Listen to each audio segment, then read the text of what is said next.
welcome to Your Soul Wisdom, hosted by Yana Amor Manocas. In each episode, we invite you on a transformative journey delving into the profound mysteries and wisdom of the soul.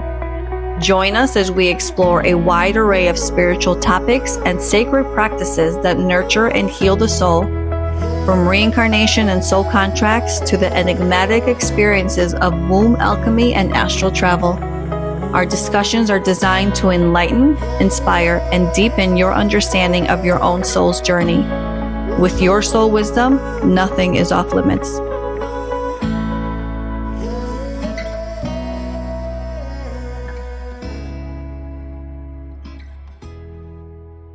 Hello, everybody. Welcome to Your Soul Wisdom. Hello, my beautiful friends. Hi.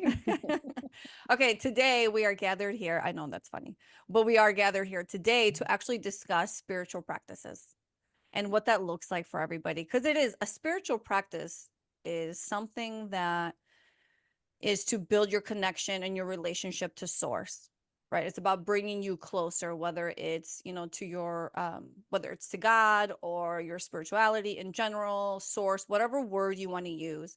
It's about building that connection. And that looks different for everybody. Even us five who are very similar, I'm sure we all have very different practices as to how we go about it each day. And then I think also there are people who implement their practices maybe daily, maybe weekly, or as needed. So some spiritual practices are as simple as prayer or affirmations. Some people like to journal, and that's how they connect, right? Lots of channelers actually they just start writing. Some people like to sage, right? Because they feel like if I sage the room, in my mind, it feels like I have protected it, I've cleansed it, and I can now feel safe or able to move forward, and I can connect in that way. There's self-reflection. There's so many different ways. And so I'm going to give a little example just to kind of get us going about something that really showed up for me and a few practices that were incorporated. And they're so simple that you can almost not call them practices, but that's what they are. So over the last week, as you guys know, I've been super busy, always going, going, going. There's always something. And I have been trying to manage my time, but sometimes it just gets away from me. And I had a situation where I was with my daughter. She was playing in the rain. It was like a Friday morning. And her shoes were soaked. So I take them off. We're going to the car now. And I open the front door. I put down my keys, my phone, her bag, her shoes, everything. And I close the front door and I go to open the passenger door where her seat is. And as I close the front door, my car locked. And I was like, oh my God. I instantly went into this moment of panic because here I am with a 2-year-old in the rain, 30 minutes from home. I don't even have a phone. I've got nothing. And so there was a woman close by and she's like, what's going on? And I'm like, look, as I'm trying to get myself out of this panic, I explained to her the situation. She goes, let's call the police. They should be able to help unlock your door. Long story short, thank goodness for her because that's exactly what happened. They came, they do this whole thing where they stick something in between the door frame and they get your door open. And now I remember right away saying, thank you, source. And while the police officer was trying to open the door, which she was struggling with a little bit, I remember saying, I know the door is going to open. I know everything's going to be okay, because I knew if I continued sitting in my panic, I could have just easily just went off that cliff. And so I had to shift that mindset that everything was going to be okay. And then it was. So I calmed down. We get in the car. We get home. Days later, me, my daughter, and my girlfriend, we went to watch fireworks because in the US, we celebrated July 4th. And there's this tradition where there's this huge high school that has the local fireworks show in the town we live in. So everyone parks in the parking lot. They go across to the restaurant and they'll eat dinner. And then they come back to watch the lights or the fireworks once it's dark outside. So my girlfriend and I, we go inside with my daughter. We eat dinner. I grab my daughter's backpack. We go back to the car. And I open up her backpack. I'm looking for my keys and I can't find my car keys anywhere. And I'm like, okay, I'm asking my girlfriend, can you check your purse? Can you also look inside my daughter's purse? Because I've looked now 5 times. Maybe I'm going crazy because what are the odds that this is happening to me again, where I'm having this car issue where I can't get in? We look at the entire bag, nothing. We go back into the restaurant. And July 4th at this restaurant is like one of their busiest days. There's people everywhere. By the time I stood up from my chair, there was already a family coming to sit down. And so now I go back to the restaurant and now I'm circling the table, looking on the floor for my keys. Nowhere to be found. I make my way back to the car. I follow the same path, no keys. And now I'm like frustrated. I'm not panicking because I'm close to home. And now, like, I'm like, I've been here, done that. But I also know it's my last key. But no, I had one spare key at home, but only one person had a spare key to my house. It was this whole entire thing. Long story short, Olivia's dad comes, he takes us. We go to my house, I get the spare key.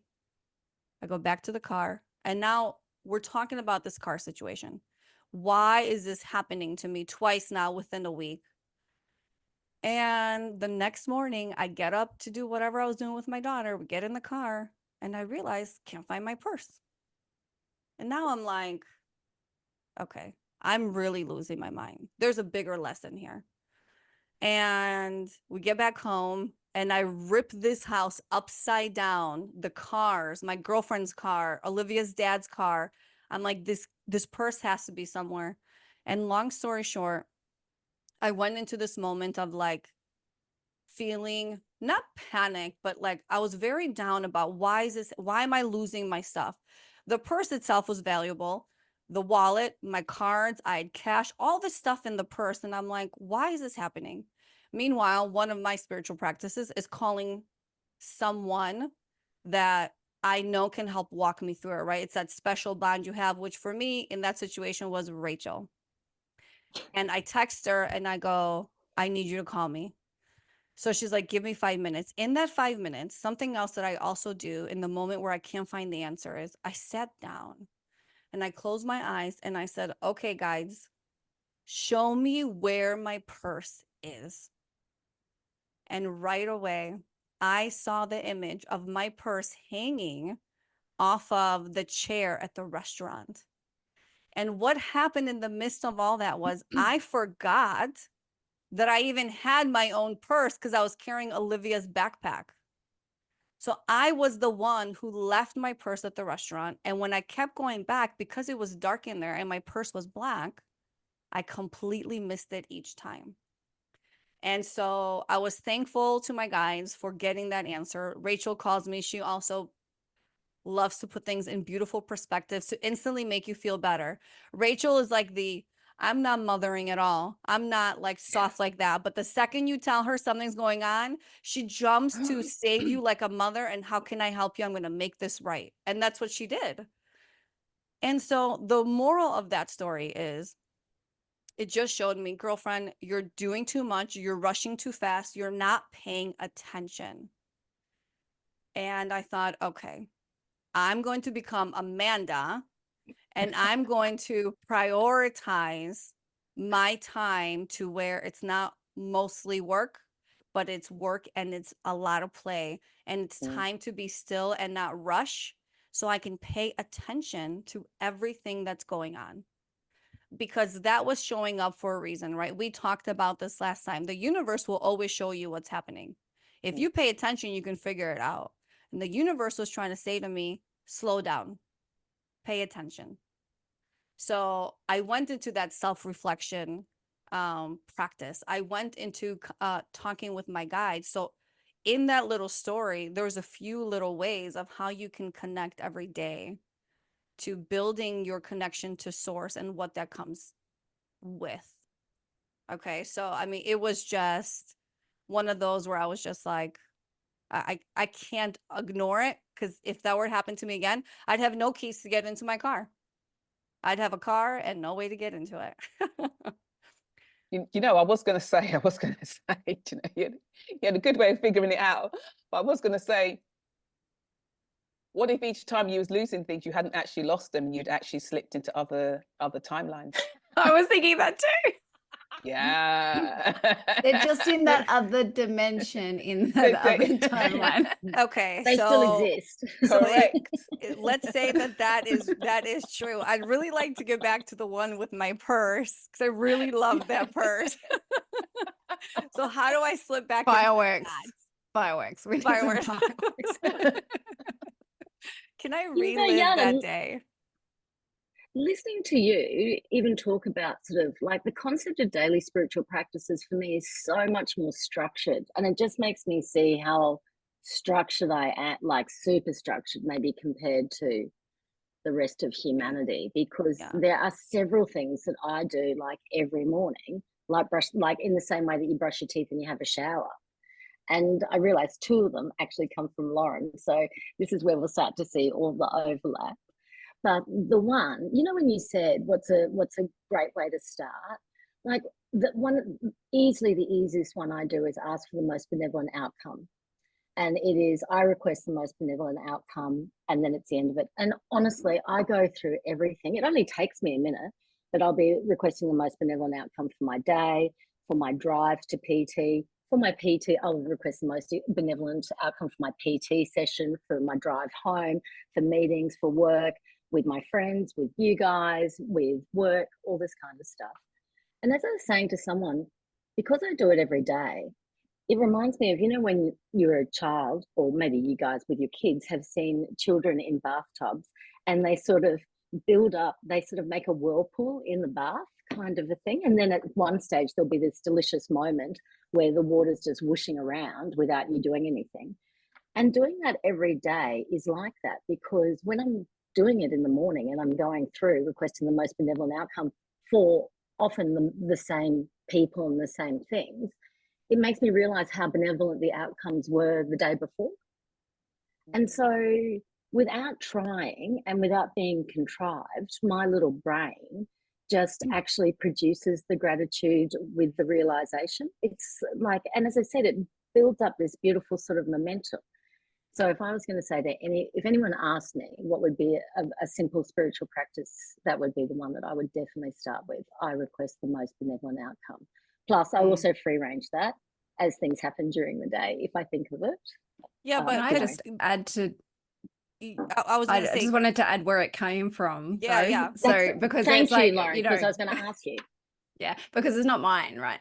It's I was watching an interview on Gaia. I believe his name is Thomas T. Moore. I might have got that wrong, but if you go onto Gaia and you Google most benevolent outcome, asking the angels, I think it's called, will come up.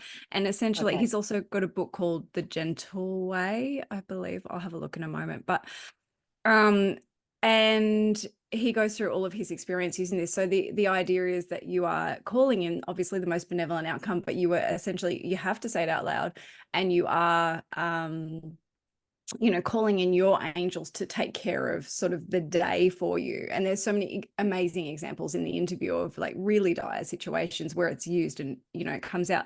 So it even comes to the point where, you know, just say I'm walking down the street and it's dark and I can hear someone behind me, like I will just put that out there as my protection as well, you know. So it's, I request the most benevolent outcome for whatever it is, and then you say thank you. And that is something that is, as Rachel said, really easy to put into your day. But yeah, that's where it actually came from. Thank you, Lauren. I should have asked you to start off with, but yes, that's how these things go. So that man that published it, just know that his ripple has come this far. Yes. But you know, also, Rachel, you actually stopped yourself because you talk about how structured you are, and your entire day is structured. So, but we're very self-conscious about it at this moment. But your spiritual practice in the morning doesn't just stop there. You also have yoga every single morning. You do your things every single morning. This is the time I do them, so I'll call you later. There's that. I mean, like the one that I've been doing for years and years is actually what's called the 1, 2, 3 of another modality that I learned called Lifeline. And it's making an intention for the day, and when you're connecting with that intention, naming how that feels. So it's the combination of intention and feeling.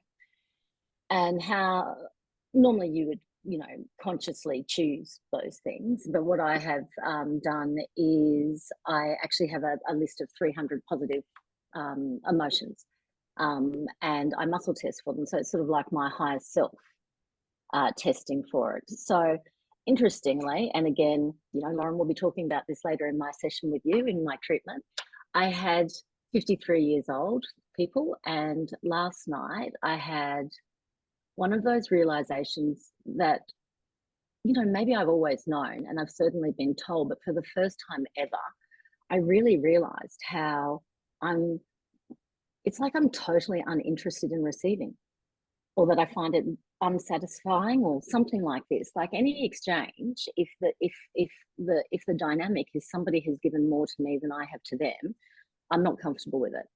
Anyway, I think of that as something for me to obviously work on. But as an example, when I'm testing for my higher self, my intention today, very unusually, it came up with the same words, and that is, I am loved, feeling loved. And so that's kind of how it sort of works. And then there's a process that I go through to transmute the resistance to that. And that's part of the process that needs, you know, it's one of those modalities that needs to be taught. But what it does is it also helps me sort of dot together what's actually happening in my life, and I can notice themes as well when I give the opportunity for other information to come in. But I know you ladies talk more directly with your guides and get that kind of information. But I do find it helps. What am I trying to say? It makes it less imaginary when I can actually see a theme, basically. So yeah. See, I find this fascinating because don't know if I should say this or not. I guess compared to you guys, I do Jack Canori. Amanda, I feel the same way. I'm like, that's impressive. Do I need to get up earlier in my day? I'm telling you, do I need to be sorting myself out? The time, I suppose, maybe the time I spend doing my faith, I could be doing my spiritual hygiene.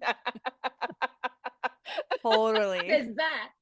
And then, you know, again, and Tosha Silva has written a beautiful prayer called the Abundance Prayer. And that's another thing that I do. I like again, I do it every morning. And then if I get triggered by something that that tells me to read the prayer, then I will do that again. I don't know, but I'm not saying, I would never encourage anyone to be as structured as me. I think that's, you know, it's very efficient. But there's downsides to being that structured. But yes, I definitely get all of my spiritual hygiene, or set myself up as best as I can for the day. I do think it depends on who you are and how you operate in your life, though. So I don't, you know, your spiritual practice is your spiritual practice, right? So I think that some people would benefit from having a structure like that, and some people benefit maybe from doing it differently. You know, when it comes to me, I think in the beginning, to set the habit, or at least to, you know, condition myself in a way, you know, was to surround myself with things like meditation, like crystals, like, you know, I wrote the Abundance Change Me prayer every day for 6 months. You know, I can't tell you what that did. I was doing hands-on healing work at the time. And I had a client, and at the end of the session, she said, Lauren, I had this sentence pop into my head, and it was literally a sentence out of the prayer. It's like I was just like transmitting the energy to her. And of course, I know that prayer so well now that I can say it just without reading it. And every time I am feeling nervous or anxious, or, you know, I will just say that prayer and then hand it over. But it's allowed me to be able to do that in the moment. So I'd say for me, I am the person that needs routine, and I very much needed it in the beginning.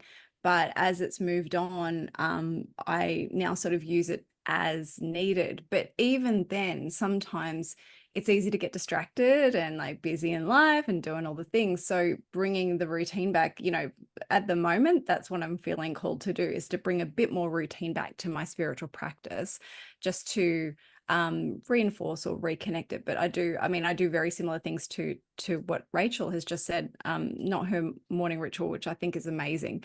But but you know, the most benevolent outcome, and it is Thomas T. More. I had a look at that. His book is The Gentle Way, and he's on Gaia. And then the Abundance Change Me prayer, I do those 2 things every day. But you know, the meditating every day, those sorts of things, I haven't done that for a little while, but you know, when you incorporate those practices, and they almost become second nature, right? It's like learning to drive a car. You've got to put the effort in at first, you know. So, but then it sort of becomes second nature, and you go not on autopilot, but it's just an easy thing to do. So I can sort of sit here if I'm feeling overwhelmed and go into like meditation for 2 minutes, because I know what it's like to get into that state, and I can get in there quite easy. And in the beginning, you know, sometimes you have to put that just a bit more effort in, I think. But different personalities, different practices. And with any of my clients, I will say, do what feels good. I am not going to tell you to go sit on a meditation pillow for half an hour. I wouldn't do it's not my thing. But whatever you can do for 5 minutes every day to begin with is really, really good. And then go from there. See where it takes you. You might create your own spiritual practice. It might be sitting with a cup of tea under a tree. Everything is spiritual. I totally agree. That's what I kind of say. I mean, back in the day, I used to meditate a lot. When I mean a lot, I'd meditate for like an hour a day. I'd go to work and come home and just meditate for an hour. Do you know what I mean? Before I even go off and do anything else. So I spend a lot of times in meditation. I used to, there's a protection that comes from Divine Healing Master Key that is called the quadruple grids.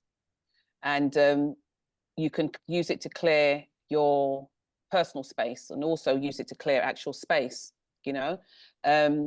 So I printed it up, and I had it on my shower door, obviously facing on the outside, facing in. And as I was getting showered in the morning, I would just read that out. So I'm doing that clearing and setting up my day as I'm getting showered, because like I said before, for me, wonderful things happen in the shower. All sorts of understandings. Wow. No, I mean, that's a different show, Amanda. That's a different show. I totally forgot. Where am I again? Okay. Wow. For a moment, that's my other self. That's the other version, another timeline. So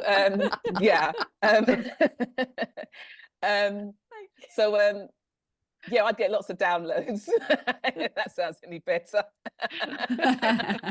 And so I used to do that, and now I don't do that anymore, because I'm sort of like on it all day throughout the day. I have sort of like protection that goes in anyway. So for me, after you do those grids for a while, you don't need to go through the whole process. I'd usually just say grids, and they so Lauren knows, it's like a keyboard shortcut.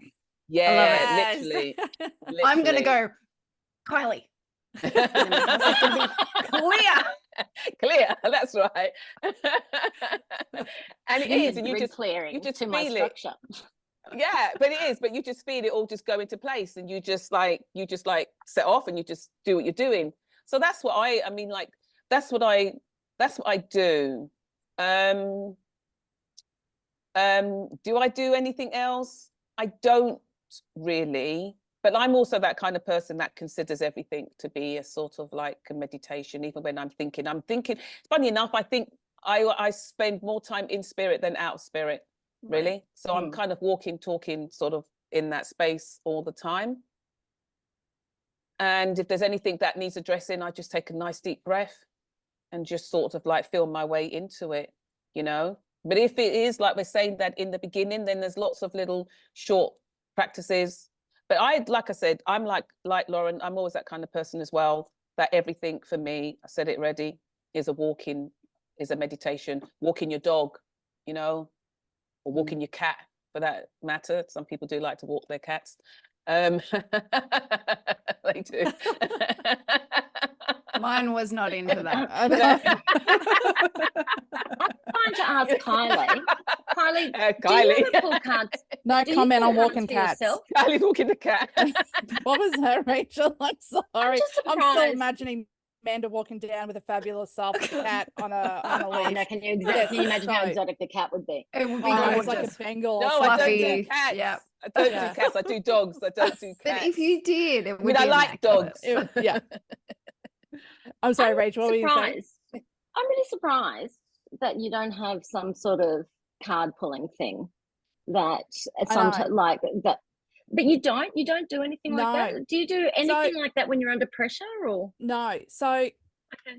I am going to be the most boringest contributor to this to this conversation. So here's my take on this, right?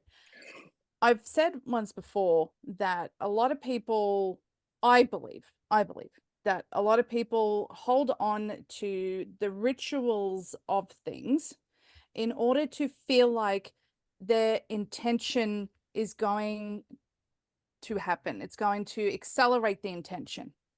In actual fact, you will get to the point if you practice. This is a great starting point to do all those wonderful things and have all these practices in place because it puts you into that state, right? But you will get to a point where you will think it. Right. So, Yeah. for example, I'm like, my child's chair broke for her desk. I'm just going to wait to see if universe, I need a new chair. If it puts 2 weeks itself back later, together. someone will be giving away a chair in our neighborhood. And I'm like, it's pink, it's perfect, boom, here we go. The universe has given it to me, right?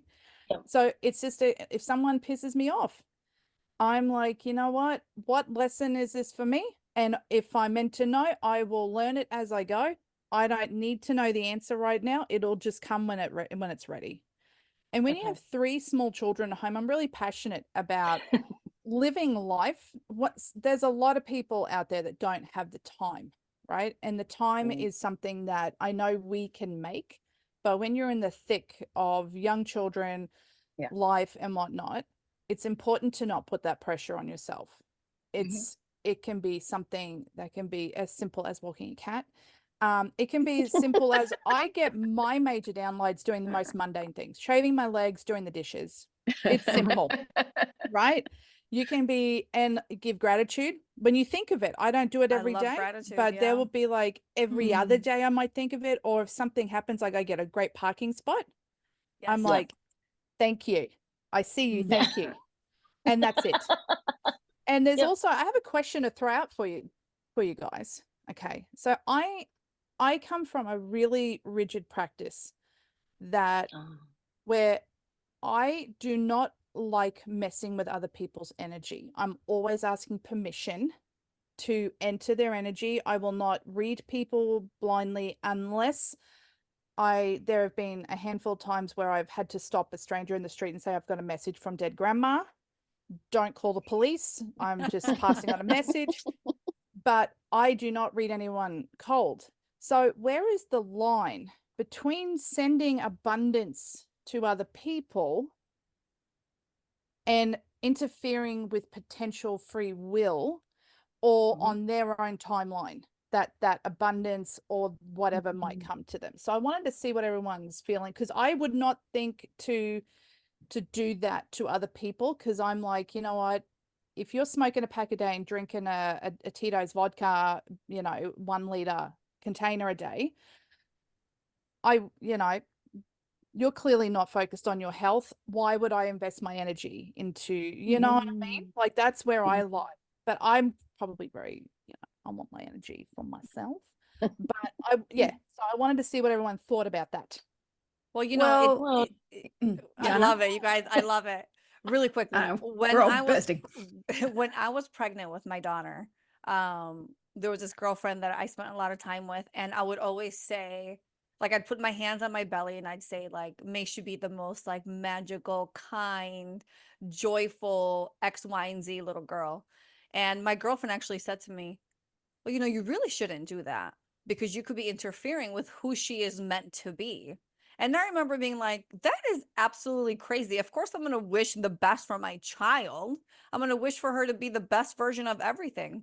So what I started incorporating, which I feel like is the answer to your question, but to me, it feels like it helps with that, like interfering with other people's stuff, is I will always say, because even when I'm at the red light and I see somebody in need who's asking for $1 at the street, or someone who looks like they're just simply in need, I will always, in my mind, I will say, all of his high is for your highest good, right? So whatever I send your way, I always put for your highest good. So if it is meant for you, may it come to you. If it is not meant for you in this moment, timeline, dimension, reality, let it then find its way somewhere else. But I can't help but wish that for people. So I need to be able to find a way to share that and to give that. So that was my way of like Interesting. serving Okay. both needs. Yeah. Mhm. Mine's very similar. So, you know, I will see an ambulance and I will send them love and those Yeah, sort okay. of, you know, all those Yeah. sorts of things. But Whatever it that's needs. why I like the most benevolent outcome, because it's kind of like if it is for their highest will and good. So it's whatever, you know, the soul is wanting in this incarnation. So I think inbuilt with any of the things that I do is that intention that it will be for their highest good, as their soul directs, not necessarily as their human wants, if that makes Right. sense. Yeah. I realized that all of my spiritual practice is solely focused on me. Me too. Me too. I'm like, I love it. it wouldn't. I'm like, I'm like, I'm you meant wish to things for send other people. Okay, stress to maybe other I haven't people. considered that. Yeah, I know. And No. infinite love and gratitude is my thing to say. Ambulances for me, it's a combination of acceptance and presence and love and a recognizing that, you know, a river has to run its course kind of thing. So, but yeah. Maybe I don't know whether I should start considering other people or not. It sounds like not, but I definitely Well, haven't. I want to say to you, Rachel, you wish me infinite love and gratitude. Yeah, you're always thinking of everyone. So, Yeah, Yeah. 100%. again, Yeah. another example of Yeah. how you think you don't do Yeah. something, but the other person receives it Amazing. from you all the time. It's true. Yeah. Yeah. The No, river it's quite flows in our specific, direction. though. That's true. That's true. But I realized that I had some years ago when with my lot, my three, when two of them, the oldest and the youngest, weren't getting on. So the oldest is obviously in oldest mode. So, you know, I'm running things. And the youngest is in like youngest mode, like I'm running things because I'm the youngest kind of thing. So they were really clashing quite badly. And so I had this, I don't know where I got it from, but I'd had enough. And I had this practice whereby he was at secondary school at the time. So we'd have to drive further to take him to secondary school. And then I'd drop the two younger ones back at their school on the way back. So we'd drive forward to come backwards and I'd drop them back. So I had this thing, I thought I was going to start this thing that we'd get to a certain point in the drive whereby each one of us in the car would have to say something nice about each person in the car, and also something that they liked about themselves. So something that they liked to appreciate about themselves and something that they liked or appreciated about somebody else in the car. And in the beginning, it was really difficult for like the oldest and the youngest, because, you know, they really weren't liking each other too tough. And till it got to a point whereby that was what we did. And I remember one time we got to this point, and I can always remember where it was. It's this roundabout in sort of near sort of like the bottom of Gypsy Hill. We went on Gypsy Hill, but it's like a roundabout. And I'd forgotten to start it. And my daughter, the youngest one, as we crossed over the roundabout, she said, Mum, we haven't started our thing. We need to start our thing now. And I was like, oh my God. So there's a point where we actually do this and start this. And that was what we used to do. We did that for, I think, nearly a year.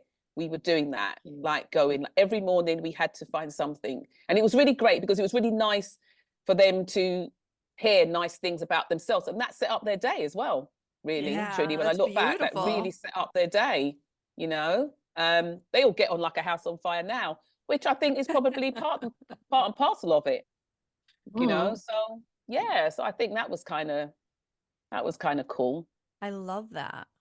Yeah, And you know, so do I. and I think what happens is, you know, you speak about Kylie and Amanda, you guys talk about how, well, I don't really do much, I don't really have much of a routine now. And I will say, for me, for the most part, the only thing I consciously do every day when I wake up, I say today's a good day.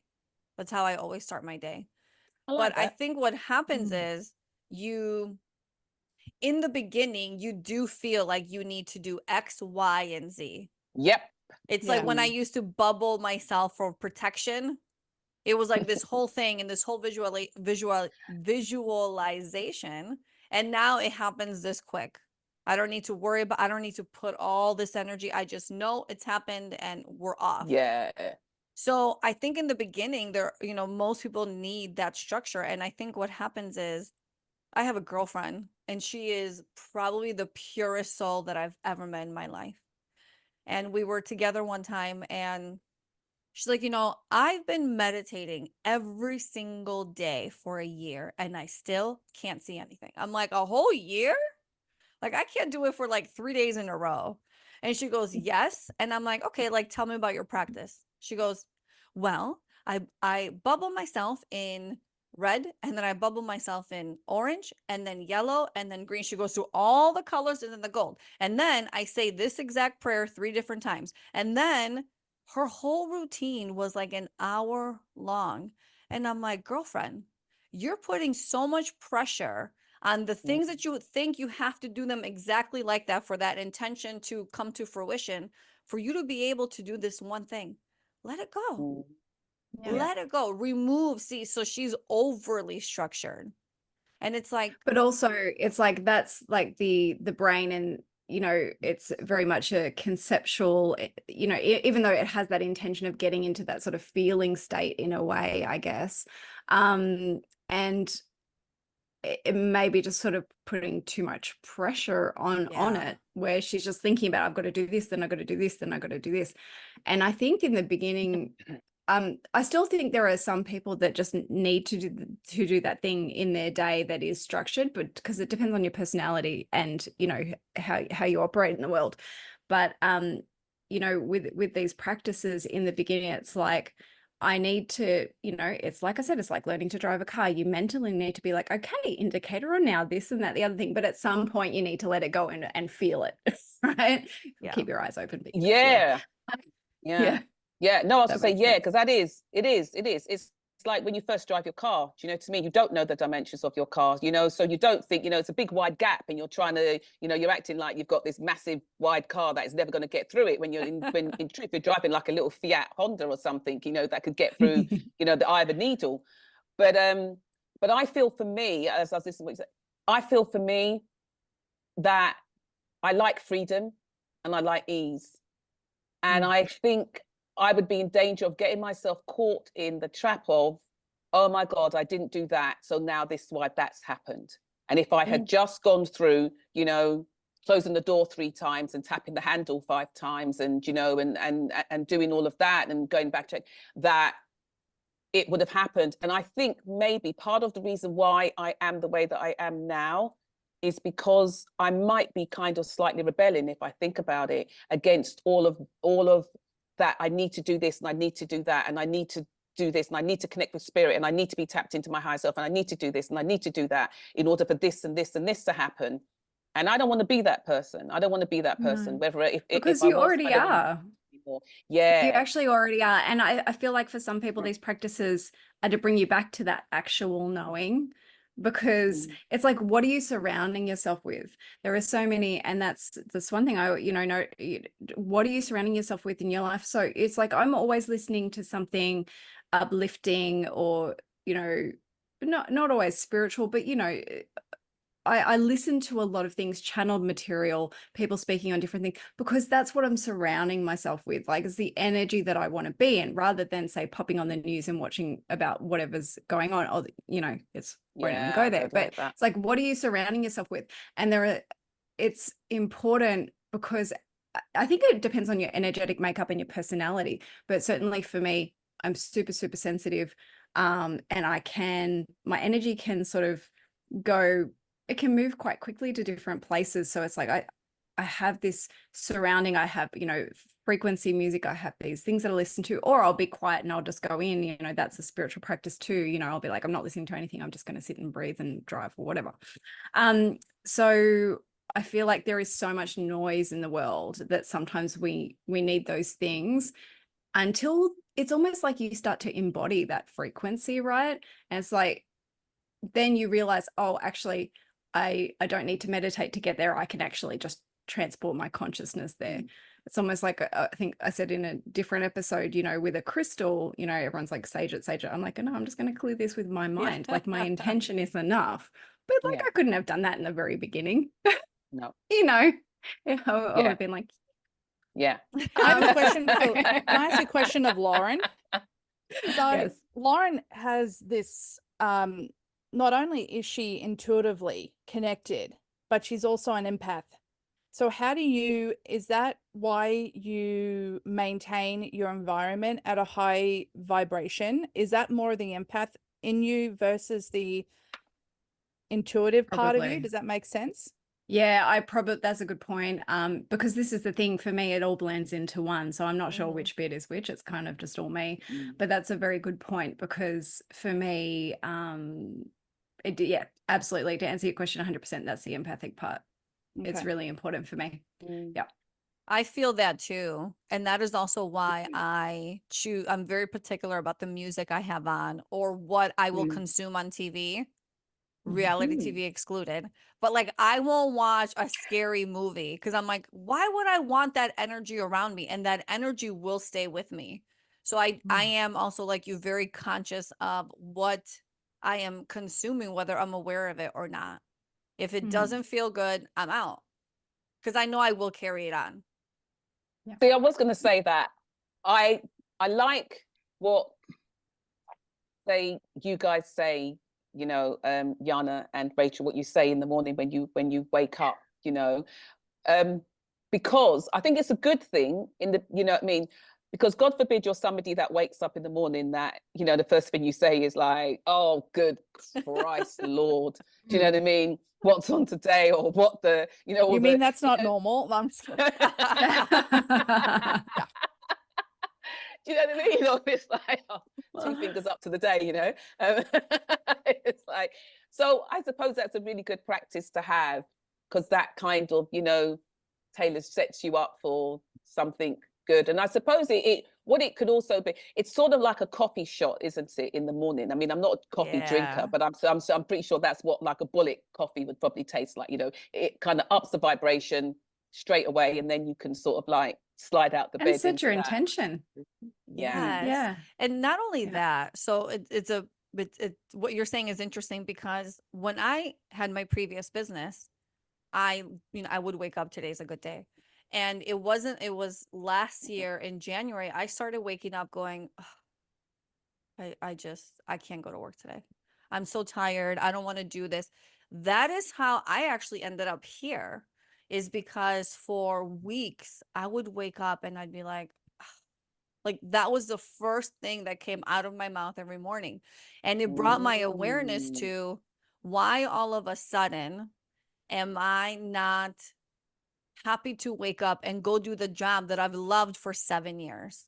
Right.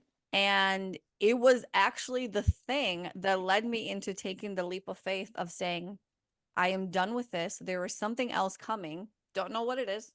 Although I think I had started my that was in January, and then in March I think I had started my level 1 soul contracts.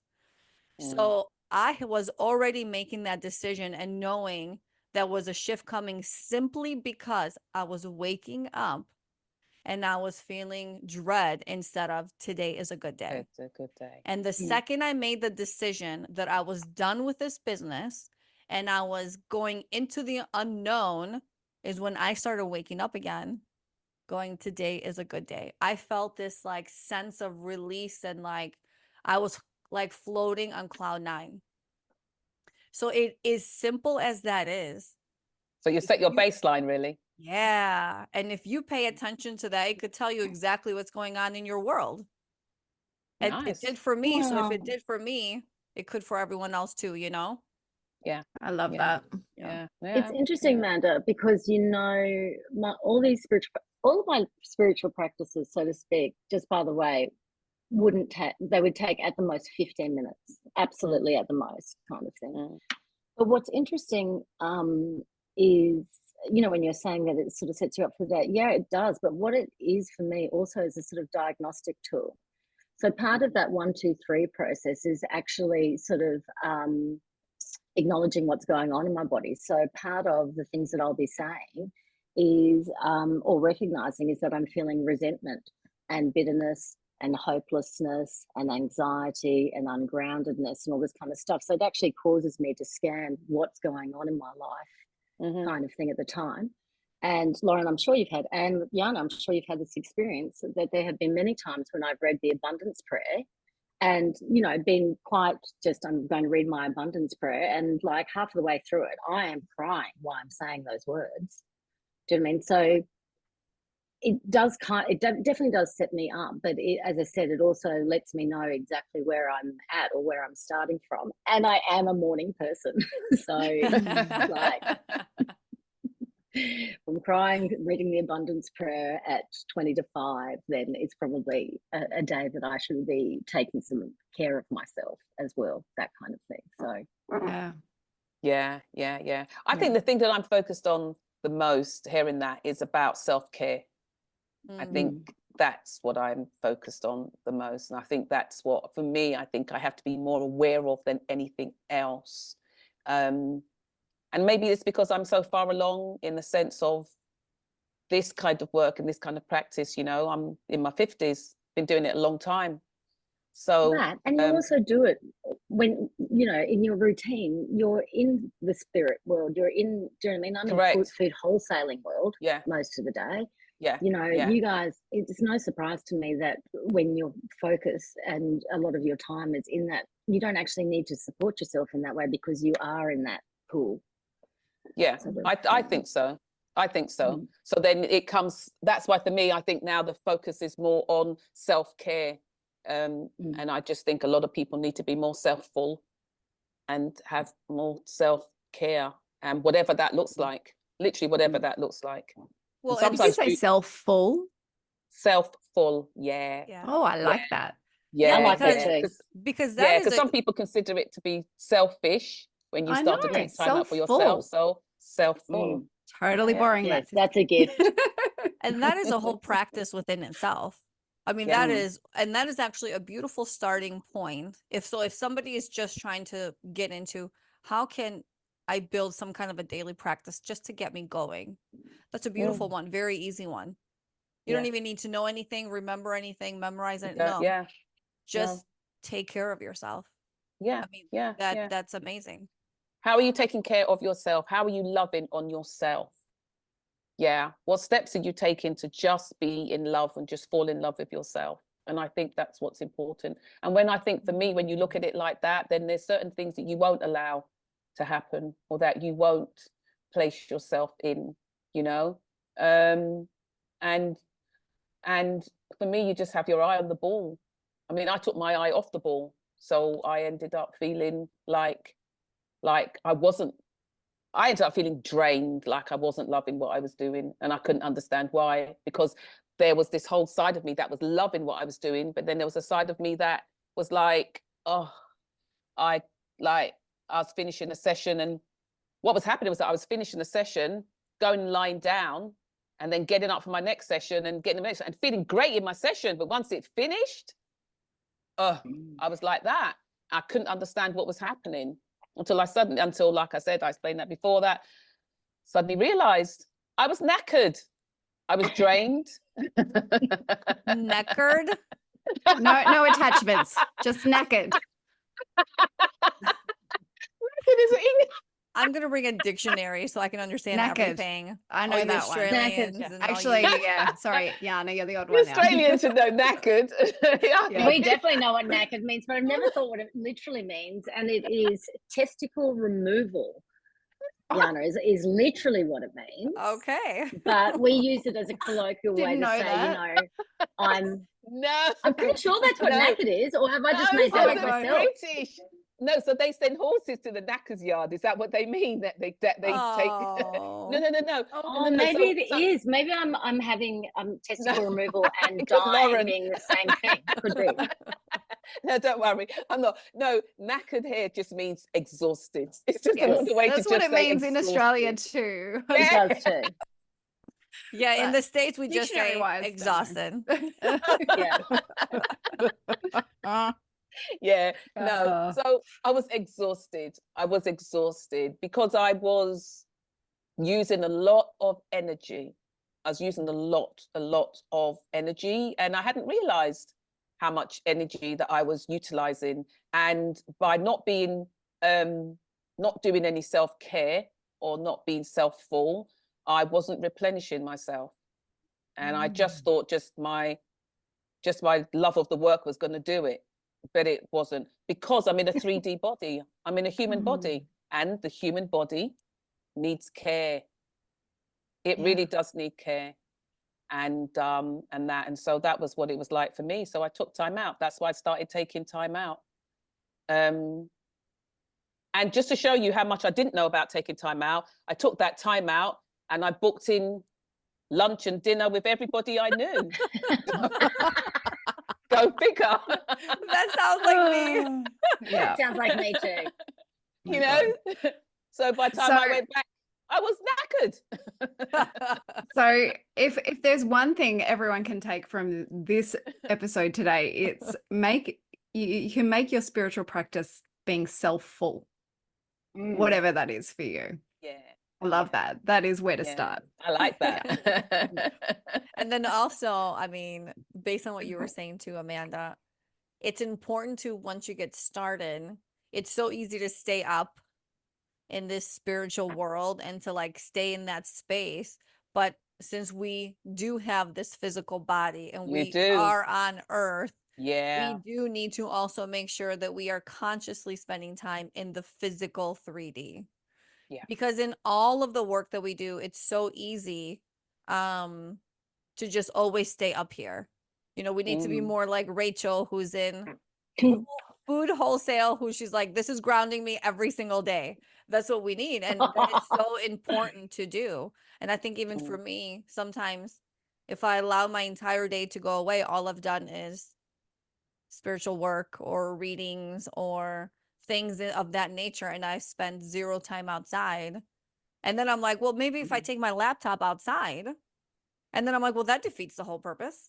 Why don't you just go outside for an hour by yourself and then just do nothing? You know, so I struggle with that, but I'm getting better. Yeah, but you know what? But you know what? Some of the things I think about taking care of yourself, people are like, I call us light bringers. I don't like the term light workers, because that's just sounds like that's hard work. So I like light bringers. We're bringing the light. We're bringing the light. Do you know what I mean? And I think even things like, and that's why I make it a point of saying it, I think even things like watching, if you have the opportunity, trash TV, even if it's reality TV, or you're watching your whatever it is you want to watch. Many people in this kind of field of work, we're too scared to say it, because, you know, we're supposed to be these spiritual people, you know, we're only supposed to really be watching these spiritual shows, or, you know, only have this nonsense, absolute nonsense. We have our things that we like to watch, whether it's your reality TV, whether it's this, whether it's that, and you get that enjoyment, you get that fun out of it, you know. English people, they'll know about, say, Emmerdale or Coronation Street or even EastEnders and stuff like that, you know, and you like to watch your whatever TV, and you get that moment and that's it. And it's a point whereby sometimes you do need to switch off. You cannot be on all day, every day, 24 hours. Just can't. And the only time that you get any reprieve is when you fall asleep. It's madness. It's no wonder why we wake up sometimes tired, you know. But I like it, and I say it and I suggest it. And you've been in trainings whereby you've seen me suggest it, and everybody, you know what I mean, everybody's laughed, everybody suddenly loosens up and they lighten up and they think, yeah, I've been watching this, or I've done that, or that's how I've relaxed, and everything like that. And it's okay. Yeah. You know, and it really is okay. And so, you know, that's me. Whatever makes me happy, whatever brings me joy. And I think that's what everybody's thing should be. If you, and, you know, like I said, you know, I know what it's like. You know, I had 3 little ones under the age of 5, really, under the age of 4, really. Christ, I was pregnant for like 4 years.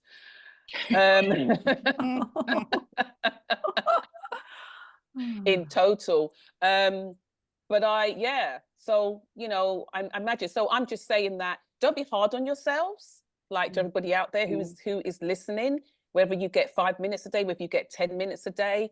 You know, I think it's just really important to just love on yourself. Mhm. Look, I agree. And one insight that I've had about healing is the two things that I need are safety and relaxation. And so I think that anything that produces those kind of feelings is nourishing. You know, even lying down for 5 minutes and me just consciously relaxing my body and just letting my brain have a rest just for 5 minutes is so rejuvenating. It's sort of like I can keep going forever, but my body's not that fussed on that concept kind of thing. But yeah. Does Yeah, ever you know what? Sometimes, sorry, I was just, no you know, go? sometimes I'd get home from work when I was out there in the 3D world. I'd get home from work and I'd sit in the drive for 10 minutes. You know, I'd just sit in the car, just 10 minutes. You know, and you'd have the kids that come out, Mom, we did in the car. Go away, leave me alone. Have I come in the door yet? No, I haven't. I don't exist in your dimension. Just leave me alone. I'm not even here.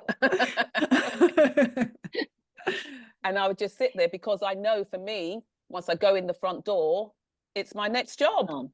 You know, it's my next job. So I just used to sit in the car 5 minutes, 5-10 minutes, just sit in the car and just breathe. And it was just Infinite love nice. and gratitude, Mama Bears.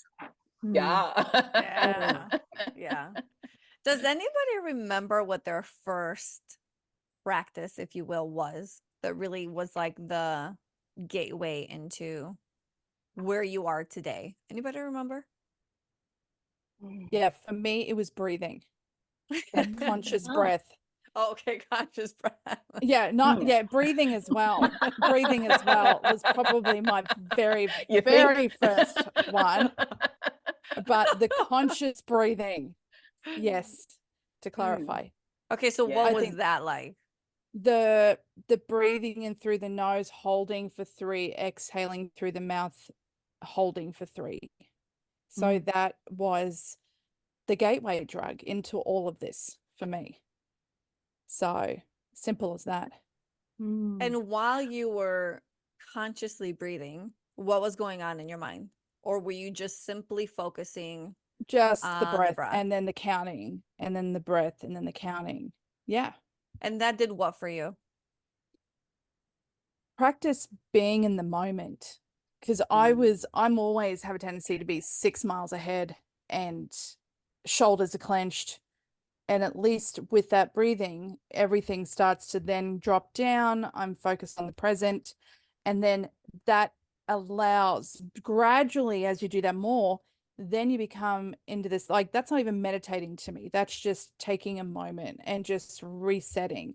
And then if you keep doing that, then you can let your mind wander into a meditative state. And then the thoughts, you know, focusing on, like, I always tell people, when you're first starting to meditate, imagine you've got a flame in front of you from like a candle, and just imagine that flame as, if you can't even close your eyes and focus on a flame, light a candle and just stare at that flame, and then just do the breathing. Just get into that practice, keep practicing that. And then you'll get to the point where images will start. You'll think of colors, you'll smell something, then you know, the senses start kicking in. And then that is when the meditator, there is no like, I have to admit, even back in the day, there was no protection. There was no opening. It was just focused on breathing and let whatever come through. In actual fact, that was probably not the best practice for me personally back in the day with where my spiritual journey is taking me. But, you know, if you are starting out, breathing's great, the flame is great, but do ask for protection. And that's it. But the breathing, the conscious breathing was the gateway. Interesting enough, it was breathing for me. But also I think before that, I think came with my parents, with my mum and stuff like that. It was more, spiritual practice was more like spiritual baths. I used to take spiritual baths whereby she'll boil leaves like bay leaves and things, and then she'll add herbs to it or oils to it and stuff like that. And we used to take spiritual baths, boil it, put it in a bucket, and then you went up to the bathroom and you just had a spiritual bath, and then you could sit in your bath. You used to cleanse your field, cleanse your auras, and also different baths created different protections and different things like that. So we were very much everything if anything happened, you had a bad day, you need a spiritual bath. Do you know what I mean? It's in terms of, you need a spiritual bath. I love that. I'm gonna have Do you one know of what those I mean? today. Too. Yeah. was literally like, do you know what I mean? When I think about it I now, have a bath it was every night, but I think I'm going to be changing it up now. I Yeah, no, you need a spiritual bath. Google spiritual baths. I will be. Yeah, very much so. And then the breathing, when I started going out and sort of like finding my own sort of like spiritual practice, spiritual places to breathe, I learned how to breathe. Didn't even know at the time that I was that, for the most part, we're not even breathing, where everybody's sort of like a shallow breather. They sort of breathe from the top half of their chest. I didn't even realize that you had a whole belly full of breath to give and wasn't even using it. You know, forget the lungs. You know, taught you how to breathe all the way up from your pelvic area. Literally, you know, that we're not breathing and we're not giving ourselves that oxygen and not giving ourselves that air and all of that type of stuff. And that was where I first started, even before meditation. You're right. Yeah, Kylie, that was what I had first learned, breathing. And that was with like drumming. They used it's like drumming to do that, and going into the breath and all that type of stuff. So yeah, I would say learn about the breath. And that seems mine's so definitely simple. breathing as well. But mine was through yoga, and Yeah. mine was at 38. So, but yeah, that was definitely the starting point for me too.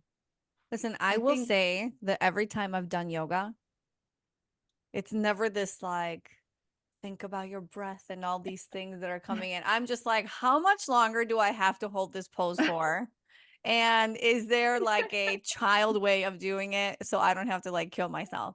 I've never ever had that experience. Maybe I haven't stuck to it long enough. I don't think I've had that experience at yoga either, because you know, I do Bikram yoga, which is the hot yoga, and like you have to keep breathing, or you know, you can't, like, things really are not going to be good. So for, gosh, it's not a Bikram class, but you know, Bikram is all about reducing the space between when your sympathetic nervous system is activated and activating your parasympathetic nervous system, which is a lot of what we're talking about with breathing and safety and relaxation.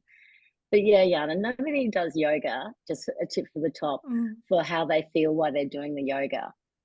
I don't know. Have you done a really good after- yin class? Like, I swear I've been in other dimensions in a yin class, right? Like, that does happen, but I've Oh. also had some yin classes are the hardest classes. Oh, that's so good. Yeah. Well, different people, different types of yoga. I'm allergic to There you go. yoga. Same. So very Same. different. I'm allergic. You know what? I want to, like I think I'm allergic to. I want to be, when I see it all. Do you know how many yoga things I've signed up to? Because I just love the little be part of intro the bit cool that they crowd too. show. Yeah. And yeah, and it looks so amazing. But like you, Yana, I used to do like a mixture of used to be sort of like Pilates fusion. So it was Pilates and yoga. And Jesus Christ, I couldn't wait to get to the end of that. At the end of that, we're doing meditation, and I was great. But during, it was literally, as we lay down on our mats, I'm thinking, Why am I here? Christ, are we there yet? I was looking at the clock. Are we there yet? Are we there yet? But yeah, I don't know. I want to do Tai Chi. I want to go back to Tai Chi. Actually, I loved Tai Chi. I did like that, and I would like to try Qigong, because I think that would be really, really, really, really good, and I think I would enjoy that. I think something I was going to add as well. I underestimated the power of water, or the power of hydrating your body as you work. Oops, there goes my hairband. As you work these spiritual practices, or whatever it is you do, hydrating your body allows for you to be able to do what it is that we do. It helps all your circuits within the body, and it's very empowering. And I didn't realize that as well. Just staying hydrated, you know, drinking, just drinking lots of water, not Sprite. And I'm only saying that because I became kind of like addicted to Sprite. And I kind of thought that was okay because, you know, it's clear like water. So, you know, I didn't think I was doing any harm. No judgments. No, You know, Coca-Cola is actually made with water. Preach it. Have you seen the amount of things Coca-Cola can clean? I know. Listen. Don't even go there. This is Yeah, not legal. Lauren's about to have a heart I don't attack over there. drink. I don't No, smoke. I don't do drugs. I drink my 2 cans of Coke a day. Let me No. live in it. It's like the second it touches my lips. You're I'm on like, Earth. You've got to enjoy it. yeah. You're right. We all need a vice. This one is mine. Yeah. I think in the very, very beginning for me, in terms of like a spiritual practice, actually my grandmother, she used to do cards, but they were just normal cards. They weren't tarot. And there was this, and I've actually got her book from, it's like the early 1900s, and it's a French way of essentially doing like a tarot, but they're just normal cards. So she used to do them or just around the coffee table, you know. So I would be seeing this unfold as I was really little. So that was sort of my first exposure to any sort of spiritual practice. But when it comes to, say, my own personal practice, I think it probably would have been through yoga, would have been the first way, because in my sort of teens, it was all about exercise and physicality and all of those sorts of things. And yoga was probably the first thing that got me to start slowing down and going into, you know, the other parts of our reality. Speaking of cards. Did you see me? I like almost I'm jumped out excited. of my whole body. I'm ready. Highly spiritual practice for us. There you Yes. go. Not for myself, but No. yes. No. But Why can would I just do say, that? as Kylie's shuffling, that I really am like impressed, and I love what everybody does, even what we don't do or anything. Do you know what I mean? It's really good. It just shows ways of that works for you, and it shows all the individual ways and styles that works for you. So there's no one way to do it. There really No. isn't. And so, you know, you could just be like me. I just roll out of bed and just roll into it. Also, I'll throw in before Kylie pulls a card, but you know, there are things that I do with my kids, you know, just as they've been growing up. Like when they were little and I'd get a good parking spot, I'd be like, "Thank you, parking fairy."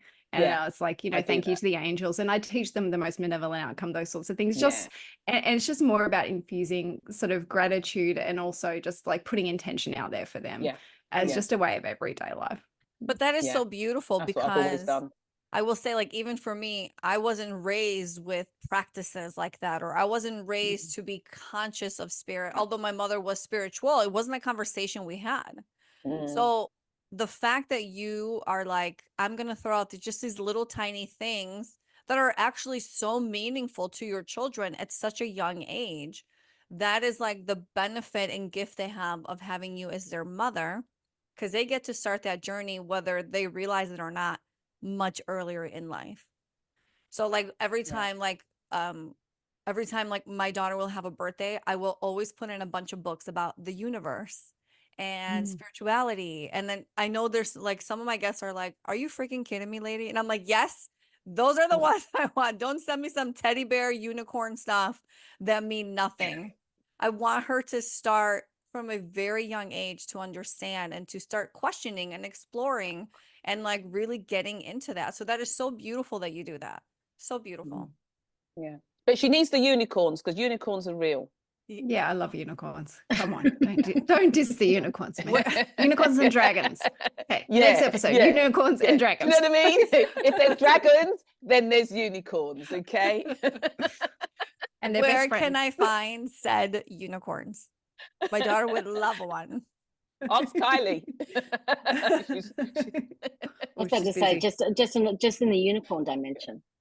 And yet she has been busy and she looked Just over concerned. there. Oh, No, I'm having a very kind of serious download here with the and then unicorns. Okay. Get it? So it's funny enough, I did not believe in unicorns. I'm like, what kind of bullshit is that? And then I had a client who took me to the realm that had unicorns in it. And I was like, There you go. there's a realm? And she's like, yeah, I come here all the time. And I'm like, oh, good for you. Do they talk? Oh, yeah, they talk to me. Okay, that's good to know.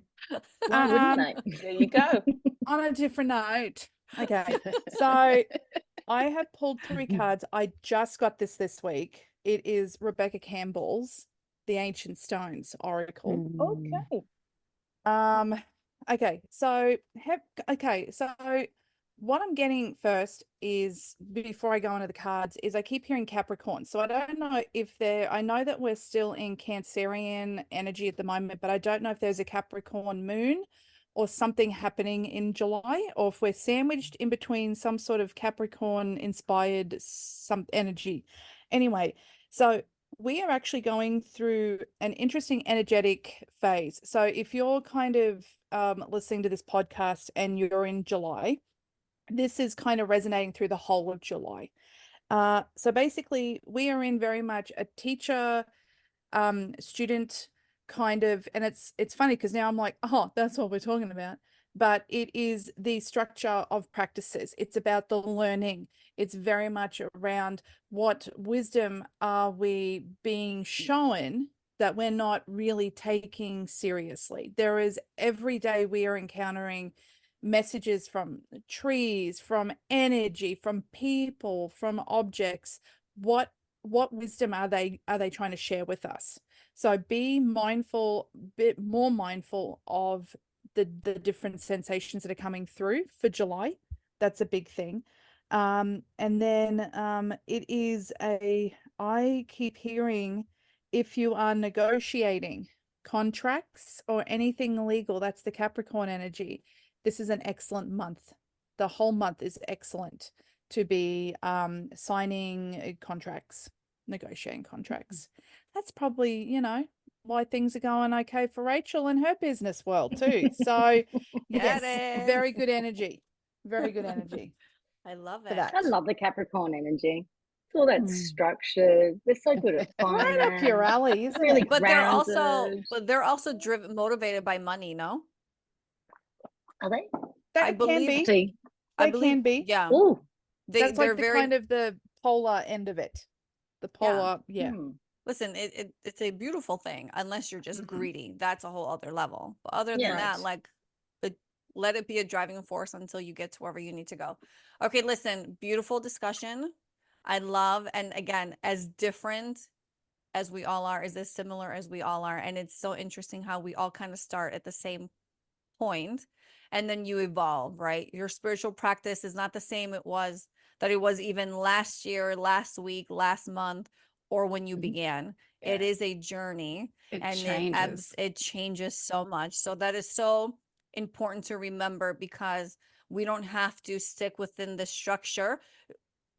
Use a structure that works for you. So this is not an anti-Rachel thing, but my point is, as you evolve, if something's got to go because something new feels right for you, follow that thread. Do the Correct. thing that feels right for you, even if it's different from what other people are doing. Yeah. And that will help build your connection to your higher self, to source, to all of that. So thank you, ladies, for sharing. And Kylie, thank you for that beautiful card pull. Okay. Thank you, Kylie. For anyone listening, if you're interested in booking a reading, a healing, a guided meditation session, or a Lightbody activation, or simply just want to say hello to everyone here, head on over to yoursoulwisdomshow.com. We thank you for allowing us to create this beautiful space with us, and we hope you have a blessed day. Bye. Bye. Bye.